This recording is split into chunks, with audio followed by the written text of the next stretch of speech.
మసీదు పక్కన బాంబు పేలితే హిందువులు పేల్చినట్టేనా?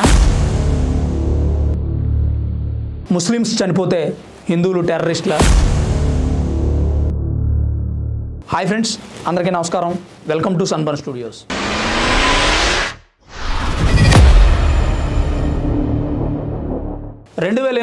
సెప్టెంబర్ 29న రంజాన్ మాసం కావడంతో ముస్లిం సోదరులు నమాజ్ చేసుకుంటున్నారు. అది మహారాష్ట్రలోని నాసిక్ జిల్లా మాలేగావ్ ప్రాంతం. ఉన్నట్టుండి సడన్గా ఒక బైక్లో RDX బాంబు వెళ్ళింది. విచారణకరమైన విషయం ఏంటంటే ఆ బాంబు పేలడంతో 6 చనిపోయారు, సుమారు 100 మంది దాకా గాయపడ్డారు. ఇంకా షాకింగ్ విషయం ఏంటంటే ఆ బాంబు బ్లాస్ట్ చేసింది టెర్రరిస్టులు కాదు.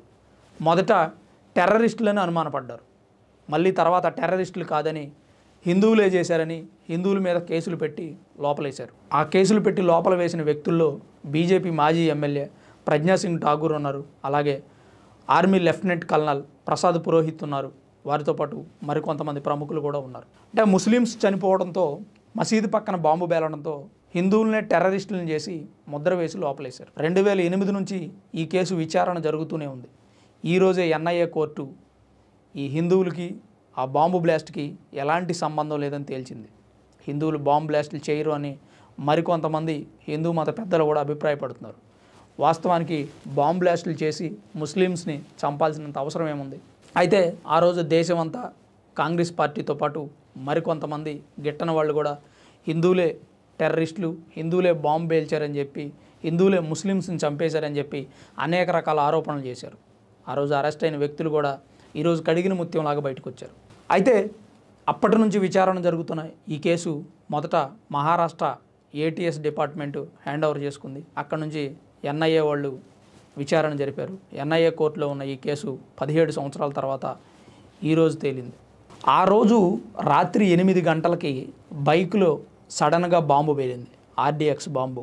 ఆ బాంబు తయారు చేసింది లెఫ్టినెంట్ కల్నల్ ప్రసాద్ పురోహిత్ అని చెప్పి ఆయన మీద అనుమానపడ్డారు. ఆ బైక్ ఏమో ప్రజ్ఞాసింగ్ ఠాగూర్, సాధ్వి ప్రజ్ఞాసింగ్ ఠాగూర్ పేరు మీదుగా ఉందని చెప్పి అనుమానపడ్డారు. అదేవిధంగా వారి మీద కేసులు రాయడం కూడా జరిగింది. ఈ ఇద్దరితో పాటు మరికొంతమందిని, మొత్తం 11 మందిని అరెస్ట్ చేశారు.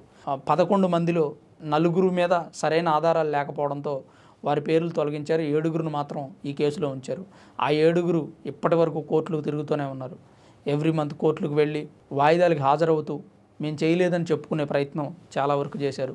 వాళ్ళ పోరాట ఫలితమో లేదంటే తప్పు చెయ్యని వారు తప్పకుండా బయటకు వస్తారని చెప్పి కోర్టులు మరోసారి ప్రూవ్ చేశాయి. ఈ 7 ఆ బాంబ్ బ్లాస్ట్కి ఎలాంటి సంబంధం లేదని ఈరోజు NIA కోర్టు తీర్పునిచ్చింది.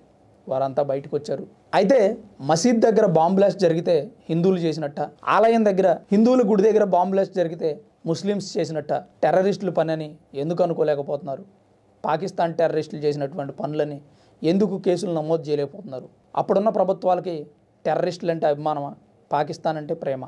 ఇలాంటి విషయాలను కూడా డీప్గా రాజకీయ నాయకులు ఆలోచించుకోవాల్సిన అవసరం ఉంది. ముస్లిం గాయపడ్డాడంటే హిందూని, హిందూ గాయపడ్డాడంటే ముస్లింని అనుమానించడం అనేది చాలా పెద్ద తప్పు. అలాగే మన పాస్టర్ ప్రవీణ్ చనిపోయినప్పుడు కూడా హిందువులే చంపేశారని చెప్పి చాలామంది నానా రాద్ధాంతం చేశారు. క్రిస్టియన్ చనిపోతే హిందూ చంపుతాడా, హిందూ చనిపోతే క్రిస్టియన్ చంపుతాడా అనుకోని పరిస్థితుల వల్ల, లేదంటే హిందూ ముస్లిం క్రిస్టియన్స్కి గొడవలు పెట్టాలని చెప్పో టెర్రరిస్టులు చేస్తున్న పనులుగా ఎందుకు భావించకూడదు ప్రజలు?